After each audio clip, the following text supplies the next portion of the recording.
Welcome to ட்ரெண்ட்ஸோட இந்த week release ஆன படங்களோட சென்னை பாக்ஸ் ஆஃபீஸ் கலெக்ஷன் இப்போ நாம் பார்க்க போகிறோம். பவன் கல்யாணோட கட்டமராயுடு ரிலீஸ் ஆன first weekend Chennai gross 0.33 crore. Vijay மில்டனோட கடுகு ரிலீஸ் ஆன ஃபர்ஸ்ட் வீக்கெண்டோட சென்னை கிராஸ் 0.22 crore.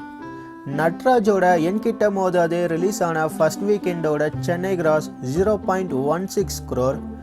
பாபி சிம்ஹாவோட பாம்பு சட்டை ரிலீஸ் ஆன ஃபர்ஸ்ட் வீக்கெண்டோட சென்னை கிராஸ் 0.15 crore. இந்த வீக் 15 படங்களுக்கு மேலே சென்னையில் ரிலீஸ் ஆனாலும் கட்டமராயுடு கடுகை தவிர வேற எந்த ஒரு படத்துக்கும் பெரிய ஓப்பனிங் கிடைக்கல.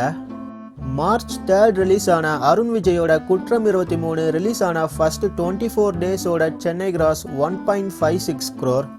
மார்ச் 10 ரிலீஸ் ஆன லோகேஷ் கனகராஜோட மாநகரம் ரிலீஸ் ஆன ஃபர்ஸ்ட் 17 டேஸோட சென்னை கிராஸ் 1.07 crore.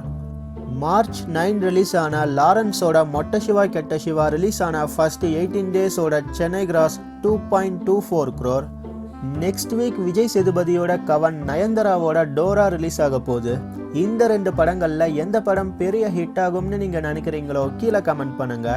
இதே மாதிரி சினிமா நியூஸை நீங்க தெரிஞ்சுக்க சப்ஸ்கிரைப் பண்ணுங்க ட்ரெண்ட்ஸுட் டிவிக்கு.